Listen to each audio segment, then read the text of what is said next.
परीक्षित जी कहने लगे, प्रभु इस चरित्र को विस्तार से कहिए। बोले, एक बार की बात है, जब महाराज एक बार क्या हुआ।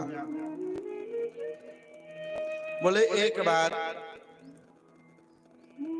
जैसे ही महात्मा विदुर जी महाराज धृतराष्ट्र को समझाने का प्रयत्न कर रहे हैं और कहा, बोले प्रभु ये अत्याचार जो हो रहा है पांडवों पर उसे रोक दिया जाए, क्योंकि अन्याय के वृक्ष पर कभी पुण्य फल उत्पन्न हो ही नहीं सकते।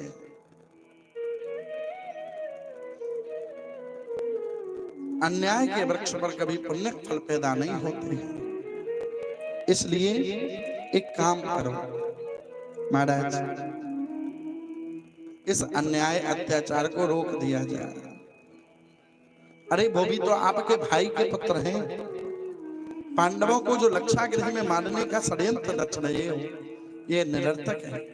अरे आपके परिवार में से किसी की मृत्यु होगी तो भी आपको कष्ट होगा, पांडवों में से कोई मारा जाएगा तो भी आपको कष्ट होगा, क्योंकि एक वृक्ष पर हजारों टहनियां होती हैं, करोड़ों पत्ते उसमें उत्पन्न होते हैं, हजारों फल उसमें पैदा होते हैं, पर जुड़ा तो सब जड़ से है ना, तो कष्ट तो आपको ही होगा।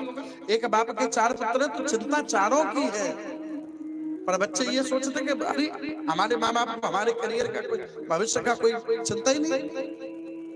एक बाप के अगर 4 पुत्र तो चारों की चिंता है, चाहे वो बेटा हो चाहे वो बेटी हो। अगर बेटी ससुराल में भी है फिर भी चिंता, सबकी चिंता बनी रहती है। फिर अगर बेटे के बेटा हो गया उसकी भी चिंता सबकी बनी रहेगी। जैसे वृक्ष का स्वभाव, उससे हजारों टहनी जब काटी जाएंगी तो दर्द उसको होगा, ऐसे ही परिवार में से किसी को हानि होगी तो कष्ट तो सबको ही होगा। तो महाराज इसको रोक दिया जाए। और मैं ये कहता हूं,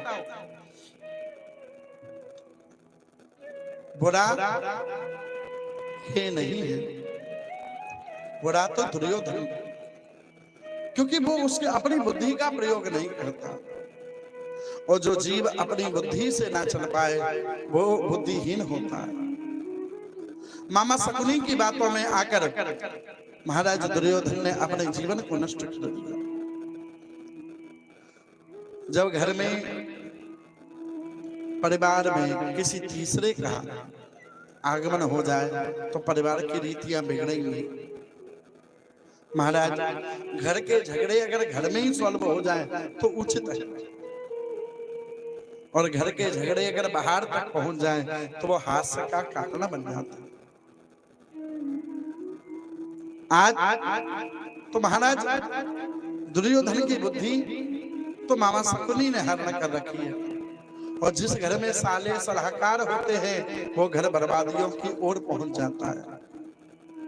भाई कैसा भी बैरी हो पर भाई भाई का हित ही करेगा, इसलिए महाराज इसको रोको।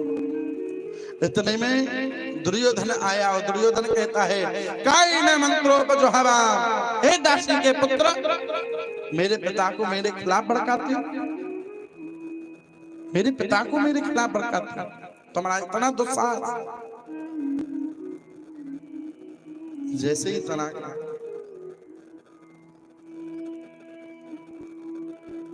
तुम्हें इसी वक्त नौकरी से निकाल दूंगा। विदुर जी ने कितनी सुंदर बात कही। जिस जगह भाई भाई का हित नहीं चाहता वो भला दूसरे का क्या हित चाहेगा, और ऐसी जगह नौकरी करना मुझे भी उचित नहीं लगता। महाराज लालच भरी जिंदगी से तो मरना ठीक है, पर जो कर सको वो स्वतंत्र होकर कर सको, ऐसा आचरण बना। किसी का अनहित करना मत, बेईमानी करना मत, किसी को कष्ट पहुंचाने का प्रयत्न मत करना। फिर भले ही तुम पे माला फेरी जाए ना फेरी जाए, फिर भी तुम्हारे कल्याण को ईश्वर भी रोक नहीं पाएगा, ईश्वर भी रोक नहीं पाएगा। बस तुम्हारे द्वारा किसी के साथ अन्याय नहीं होना चाहिए। जरूरी नहीं है कि रोज बैठी बैठी शंकर जी को घिसती रहो, बस हमारे द्वारा किसी को गलत ना हो, कष्ट ना पहुंचाया जाए।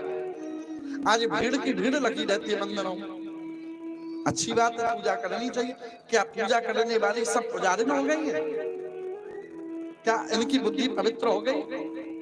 दुनिया भर का नाश करती है, दुनिया भर का गलत बोलती है, दुनिया भर का प्रपंच रचती है। ये बताओ, ये पूजा? शंकर जी कहेंगे कि घर में ही बैठ के जाते हो। मन को सुधारो, आत्मा से सदैव सबका कल्याण हो, ये भाव रखकर चलो। फिर भले पूजा करो मत करो, अगर तुमने ये भी कर लिया फिर भी कल्याण निश्चित होगा। वो पूजा मत करो जहां में दुनिया भर का बुरा चाहता है। भगवान पड़ोसी का ही, पड़ोसी का ही। कई लोग साधना भी करते हो। साधना कैसी? माला फेरेंगे, हे भगवान जाके घर फोर व्हीलर आएगी, हम भजन कर करके मरे, हमारे घर में है? वो प्रारब्ध को भोग रहा है, उसने वो खेती पहले बो दी है, आप आज बो रहे हो। उसकी खेती के फल को उसने आज काट लिया, आपकी फसल तैयार हो रही है, और जब काटोगे तो आनंद ही आनंद जीवन में होगा, आनंद ही आनंद।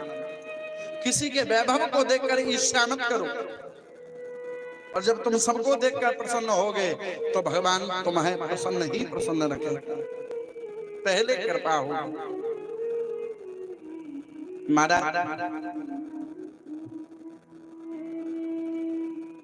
विदुर जी ने नौकरी का त्याग कर दिया, महामंत्री पद को छोड़ दिया, कदली वन में रहकर जीवन यात्रा कर रहे हैं। विदुर और विदुरानी आनंद से जीवन जी रहे। भक्त को तो कहीं भी भेज दिया जाए वो हर जगह प्रसन्न रहता है, हर जगह। लाखों कमाने वाला सुखी नहीं है, पर जिसके घर 2000 आ रहे हैं बढ़िया चैन से खाता है, चैन से पीता है और चैन से सोता है। ना तो उसे डिप्रेशन होता है, ना उसे कुछ दिक्कत आती है, बढ़िया सोता है। वो खूब लाखों जिनके घर आ रहे हैं, अरे फिर भी टेंशन, नींद की गोलियां लेकर सोते। मध्यम वर्गीय लोग, गरीब लोग ये सोचता है कि आज जो है वो आज के लिए पर्याप्त है, पर पैसे वाला हमेशा उसको बढ़ाने में लगा रहता है। कैसे बढ़े, कैसे बढ़े, कुछ नहीं करता। कबीरा सब जग निर्धना धनवंता नहीं कोई, और धनवंता सोही जानियो जाको राम नाम धन होई, जाको राम नाम धन होई। जिसके पास भगवान नाम चर्चा है वो दुनिया का सबसे धनाढ्य व्यक्ति है। आज जैसे चले, अब हुआ क्या है? आज जब चले तो विदुर जी कदली वन में रहकर आनंद पा रहे हैं। विदुर और विदुरानी भजन करते हैं। इधर महाराज दुर्योधन ने भगवान श्री कृष्ण को न्योते पर बुलाया। भगवान ने सहसा स्वीकार किया। लाखों के यात्री आए हैं, भगवान के लिए बड़ी सुंदर व्यवस्था की। अटारियों से पुष्प वर्षा हो रही, मार्ग में पुष्प बिछवा दिए गए। और यही नहीं, जब अटारियों पर पुष्प वर्षा हो रही है, मार्ग में पुष्प बिछवा दिए गए हैं, तो देखिए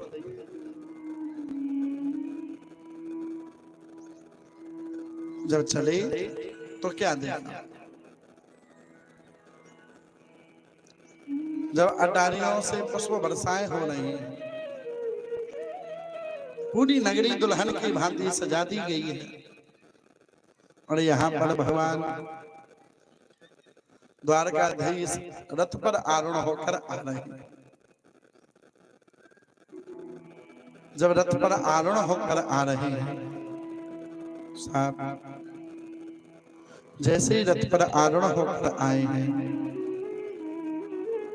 लाखों यात्रियों के बीच भक्त विदुर है। विदुर जी इशारा करते, प्रभु शायद मुझे देख ले, एक बार मुझ पर कृपा कोर कर दे। भगवान ने तो पहले ही देख लिया था, पर देखकर अनदेखा क्यों किया, कहीं मेरे भक्त को अभिमान ना हो। क्यों करायो सब गयो जब आयो अभिमान। जब जीव को अभिमान होता है तो उसके सत्कर्म नष्ट हो जाते हैं। काहे पर अभिमान करते हो? स्वरूप पर एक दिन ढल जाएगा। स्वरूप पर अगर अभिमान करते हो, एक दुर्घटना में सारा स्वरूप काया बदल जाएगा। क्षण भर में सारा स्वरूप खराब हो जाएगा। धन पर अभिमान करते हो, एक बार में सारा नष्ट। बच्चों पर अभिमान करते हो, ये कभी किसी के नहीं हुए। तुम कितने अपने माँ बाप के सगे रहे, तुमने कितनी सेवा कर दी जो तुम्हारे बच्चे करेंगे। बुद्धि पर बुद्धि नष्ट होते देर नहीं लगती। बल पर एक रोग शरीर में हो जाने तो बलवान बलवान लोग खाट पर पड़े हुए, जिनके लिए 2-4 नौकर लगे हुए, मलमूत्र वही कर रहे हैं। तो काहे पर अभिमान करते हो? अभिमान को तो तनिक स्थान भक्त के अंदर होना ही नहीं चाहिए, क्योंकि जहां अभिमान है वहां भगवान हो ही नहीं सकता। क्यों करायो सब गयो जब आयो अभिमान। जीवन में चाहे तुमने कितनी साधना की हो, चाहे जितनी गुरु सेवा की हो, चाहे जितना कुछ किया हो, जब तक तुम्हारे मन में अहंकार बना रहेगा, तुम्हारे जीवन की हर पूंजी को वो नष्ट करता रहेगा, नष्ट करता रहेगा। इसलिए अभिमान मत करना मेरे प्यारे भाई बहन। स्वाभिमान से जीवन जीना, पर अभिमान के साथ। स्वाभिमान ऐसा हो कि भूखे मर जाएंगे पर पड़ोसी के घर मांगने नहीं जाएंगे, क्योंकि आज तो ये दे देगा, पर कल ये वहां कहेगा जहां पर 4 लोगों के बीच तुम्हारी, अरे हमने इसकी मदद की थी, कहने में चूकेगा नहीं। इसलिए मदद मांगनी है तो भगवान से मांगना। माता द्रौपदी सबके पास गई, इतने बलवान पति थे, क्या कर पाए? पर आए तो द्वारकाधीश ना, तो कभी किसी पर गर्जो मत। महाराज आज विदुर जी कदली वन में रहते थे, बार बार इशारा कर रहे लाखों लोगों के बीच, पर भगवान ने देखा, अनदेखा कर दिया। और जब अनदेखा कर दिया है तो देख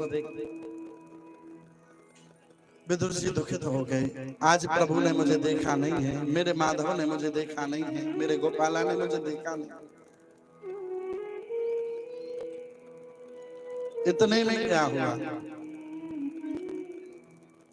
जैसे ये भाव रखा मुझे देखा नहीं, तो महाराज चले और जब चले तो देखिए दुर्योधन भगवान को लेकर चला और एक दिव्य सिंहासन पर बिठाया। और जब दिव्य सिंहासन पर बिठाया तो भगवान श्री कृष्ण दुर्योधन से कहते हैं कि सुनो दुर्योधन, एक काम करो। क्या? बोले पांडवों को मात्र 5 गांव की भूमि अर्पण कर दो, तुम्हारा कल्याण हो। जैसे ये कहा कि पांडवों के लिए मात्र 5 गांव की भूमि, दुर्योधन तो आग बबूला हो गया। दुर्योधन कहता है सूचगे दास्यामि बिना युद्धेन केशवः। आप कहते हो 5 गांव की भूमि अर्पण कर दो, सूचगे दास्यामि बिना युद्धेन केशवः। मैं तो एक सुई की नोक के बराबर भी भूमि नहीं दे सकता हूं। लेना है तो युद्ध से ले, जो जीतेगा उसका सारा साम्राज्य होगा। भगवान खड़े हो गए और भगवान ने कहा दुर्योधन एक बात बताऊं, अपने पिता की उम्र के व्यक्ति के साथ कैसा व्यवहार करना चाहिए, ये तक तुम्हारे संस्कार नहीं। एक घर आए शांति दूत के साथ कैसा व्यवहार करना चाहिए ये तुम्हें नहीं पता? घर पर आए हुए अतिथि के साथ कैसा व्यवहार करना चाहिए ये तक अगर तुम्हें नहीं आया तो ये सारे मार्ग बता रहे हैं कि तुम्हारे अंदर अभिमान बसा हुआ। और अभिमान अच्छे अच्छों को खा जाता है, निगल जाता है। अजगर की बात।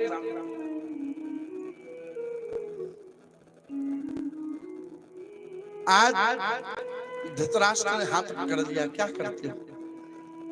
दुर्योधन ने कहा प्रभु ये तो हमारे घर का मैटर है, घर का झगड़ा है, इससे देख लेंगे, अभी तो आप चलकर भोजन। हाँ, माने आपके लिए 56 प्रकार के भोग बनाए अपने हाथों से। भगवान ने कहा मुझे तो भूख ही नहीं है। और भोजन भी दो स्थिति में होता है, एक खाने वाले का मन हो, भूख लगी हो, और एक खिलाने वाले का मन हो। यहाँ तो कुछ भी नहीं। मेरा नौता मेरे विदुर काका के घर है। दुर्योधन हंस पड़ा, विदुर के घर? अरे उसके घर खुद खाने को नहीं है, वो तुम्हें क्या खिलाएगा? अब नौता है तो स्वीकार तो करना पड़ेगा, गरीब के घर भी जाना पड़ेगा, अमीर के घर भी जाना पड़ेगा। अच्छा बोलेगा तो प्रभु यहाँ भोजन करके जाइए। भगवान ने कहा नहीं, कतई नहीं कर सकता, बिल्कुल नहीं कर सकता। जैसे ही इतना कहा बोले बिल्कुल नहीं कर सकता हूं।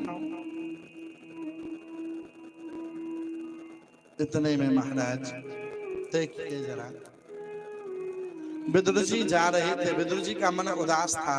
आज लाखों के बीच भगवान ने मुझे देखा नहीं, शायद मेरा महामंत्री पद चुन गया तो अब प्रभु से मुलाकात भी नहीं हुई, उन्होंने मुझे देखा भी नहीं। भगवान आवाज लगा रहे, ओ काका।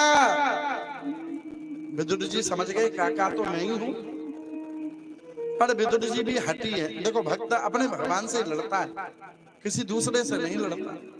जिद भी करेगा तो अपने भगवान से, लड़ेगा भी तो अपने भगवान से, और प्रेम भी करेगा तो अपने भगवान से। कई लोग अपने ठाकुर जी को खूब सुना देंगे, कोई अगर जिंदगी में उतार चढ़ावा खूब सुनाएंगे और फिर खूब लाड़ भी कर लेंगे। अरे ये सब प्रक्रिया क्या है? यही तो भाव है, यही तो श्रद्धा है। लड़ने किससे जाएंगे जब प्रेम तुमसे करते हैं? तो अपने भगवान से नाराज भी भक्त हो जाता है। और भगवान जब भक्त नाराज होता है ना तो भगवान बड़े प्रसन्न होते हैं, क्योंकि नाराज भी उसी से हुआ जाता है जिससे कोई संबंध प्रेम हो। महाराज जैसे ही ये कहा ओ काका, विदुर जी ने पीछे मुड़कर नहीं देखा। ओ विदुर काका, विदुर जी ने झट पीछे देखा, अब दूरी पर पूछ रहे, इशारा करे क्या बात है? बोले हाँ हाँ मैं आ रहा हूं, तुम चलो। विदुर जी ने कहा आ रहा हूं, मैंने तो बुलाया ना। विदुर जी पूछ रहे क्यों आ रहे हो? इशारा किया, हाँ हाँ 5 मिनट में आ रहे, मुझे याद है तुम्हारे घर में ना नौता है। विदुर जी ने कहा मैंने तो बुलाया नहीं, और ये नौता की बात कर रहे। भगवान विदुर जी चले दौड़े दौड़े, इन्होंने कहा है तो ये आएंगे जरूर। विदुर जी दौड़े दौड़े चले, इतने में विदुरानी घर में स्नान कर रही है और भगवान चले। महाराज विदुरानी जब स्नान कर रही है तो देखिए क्या हुआ। जब विदुरानी स्नान कर रही है तो साफ लोटा भरकर जल डाला, स्नान कर रही है। इतने में आवाज आई, ओ काकी द्वार खोल। अब विदुरानी सोच रही है कोई नहीं होगा, ऐसे कान बज रहे हैं। अरे गरीब की चौखट पर आएगा कौन? जब विपत्तियां घेरे लेती है तो सगा रिश्तेदार भी मुंह मोड़ लेता है, कोई सहयोगी नहीं होगा। आज तो तुम्हारे आगे पीछे 100 घूमते, एक विपत्ति आने पड़े 100 के 100 चले जाएंगे। जिस सौ के लिए तुमने इतना समय व्यर्थ किया और भगवान को बिल्कुल समय नहीं। अरे कथा कौन ने कही कि कथा सुन लो, समय कहाँ है। आज उसके घर वो शादी है ना, तो वहां जाना है। आज उसके घर जाना है, वो तेल का बुलावा आया है, चढ़वाया तेल। फिर क्या हुआ? बोले जब तुम्हारे जीवन में विपत्ति आई तो ये एक भी नहीं आया और ना आएंगे। जब जीवन में विपत्ति घेरती है तो सबसे पहले वही भागता है जिस पर हमें ज्यादा विश्वास होता है, वही पहले हाथ छोड़ेगा। इसलिए याद रखो, ईश्वर का चरण पकड़े रहो, भव से पार होंगे सहजता से। हमें दुनिया के सामने गिड़गिड़ाने की जरूरत नहीं हो। जैसे ही विदुर जी सामग्री लेने गए, विदुरानी स्नान कर रही, कोई नहीं आया होगा, ऐसे कान बड़बड़ा। फिर आवाज आई, अरे ओ काकी, कौन है? बोले मैं हूं गोपाल। जैसे ही सुना के गोपाल आए हैं, आंखों से अश्रुपात होने लगा, होठ कांपने लगे। विदुरानी दौड़ पड़ी, कहीं चले ना जाए। महाराज जैसी स्नान की अवस्था में थी वैसी दौड़ पड़ी। मेरे गोपाल आए हैं, मेरे माधव आए हैं, मेरे केशव आए हैं, दौड़ पड़ी। और दौड़ पड़ी है तो भगवान ने काली कामर उठाकर डाल दी और विदुरानी ओढ़नी समझकर ओढ़ कर आई है और द्वारे पर द्वारकाधीश का दर्शन कर रही है। ओढ़नी ओढ़ कर आई और जैसे ही द्वारकाधीश को देखा, विदुरानी चरणों में गिर गई। विदुरानी रो रो कर प्रार्थना करती है, मैंने कभी जीवन में नहीं सोचा था कि आप मुझे गरीब के चौखट पर आओगे प्रभु, क्योंकि ना तो मेरे पास धन है, ना वैभव है, और ना कोई नाम है, और ना मेरी कोई कीर्ति है, ना मेरे पास मंत्रों का ज्ञान है, ना वेद मैंने पढ़े हैं, ना मैं कुछ जानती हूँ, और आप मुझे गरीब की चौखट को धन्य करने पधारे हो। मेरा जीवन कृतार्थ हो गया, मेरा जीवन कृतार्थ हो गया। माधव मुझे विश्वास नहीं होता कि आप मेरी चौखट पर आए हो। जैसे ही तना कहा, मेरा जीवन धन्य हो गया। विदुरानी चरणों में गिर पड़ी। चरणों में गिरी है ना, तो आंखों से जो आंसू निकल रहे हैं, वो आंसू एक एक बूंद भगवान के चरण को धो रही है, चरण पखार रही है। भगवान एक टक अपने भक्त को देखते रहे, एक टक देखते रहे। फिर भगवान ने कहा, मैया अंदर नहीं ले जाएगी। लाला कैसे ले जाऊं? अब मन में सोच रही, मेरा घर तो अच्छा नहीं है, मैं कहां बिठाऊंगी, कहां ले जाऊं? भगवान ने फिर कहा, लेना जाएगी मैया। फिर शख्स आ गए। इतने में अब भगवान आगे हो गए, मैया पीछे हो गए। अब भगवान कह रहे, मैया आओ अंदर प्रवेश करो। अद्भुत छवि है। जैसे ही भगवान पहुंचे, महाराज जब भगवान पहुंचे तो आज जैसे ही भगवान पहुंचे,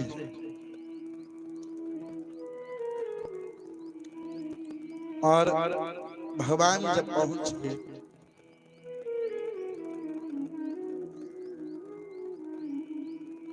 तो विदुरानी एक पटा ले आई। अब भगवान को बिठाया। अब सोच रही है जगह अच्छी नहीं है, भगवान से इशारा करती है, थोड़ा सा खड़े हो जाओ। भगवान खड़े हो गए। अब दूसरी जगह पटा डाल दिया। अब भगवान से कहती है बैठ जाओ। अब भगवान फिर बैठ गए। अब फिर कहती है थोड़ा सा खड़े हो जाओ। भगवान फिर खड़े हो गए। अब फिर चौथी जगह पटा डाल दिया। अब कहती है बैठ जाओ। अब फिर कहती है उठ जाओ। पूरे आंगन में लेकर डोल रही है। अब भगवान सोच रहे दुनिया भर के भक्त देखे, पर विदुरानी तेरा प्रेम बहुत अनोखा है। अब फिर कहती है बैठ जाओ, फिर उठ जाओ। एक जगह पटा डाला तो पटा उल्टा डाल दिया। अब भगवान से कहती है बैठ जाओ। भगवान बैठ गए। अब भगवान विचार कर रहे हैं कि अभी थोड़ी देर में उठा देगी तब सीधा हो जाएगा। अब पूछ रही है कि कैसा लग रहा है, बोले बहुत अच्छा, बैठे रहो। अब भगवान बैठे उल्टे पट्टे पर। ये भक्त का प्रेम है। अब विदुरानी सोच रही है क्या करूं, मेरे घर तो कोई प्रबंध ही नहीं। इतने में भगवान ने स्वयं कहा, मैया बड़ी जोर से भूख लगी है, कुछ खाने को प्रबंध करो। और वास्तविकता है, अरे जब भगवान स्वयं घर पधारे हो तो फिर कोई मन में कुछ रह जाएगा शेष। पागलों की गति हो जाती है ना, ऐसी गति हो जाती है, धड़कन बढ़ जाती है।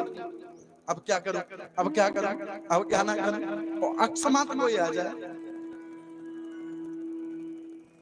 विदुरानी बैठ गई और विदुरानी, अब भगवान ने एक बार कहा, मैया बड़ी जोर से भूख लगी है, कुछ खावे को प्रबंध करो। अब अंदर गई, फिर लौट आई, क्योंकि विदुरानी को पता था घर में कुछ है नहीं।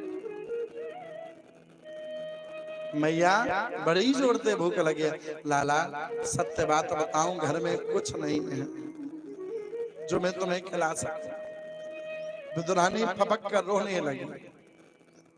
लाला मेरे घर कुछ है जो मैं तुम्हें खिला सकता। बार बार अंदर जा रही थी, बाहर आ रही थी, अंदर जा रही थी, बाहर आ रही थी, मानो समय गुजार रही है, कुछ है नहीं।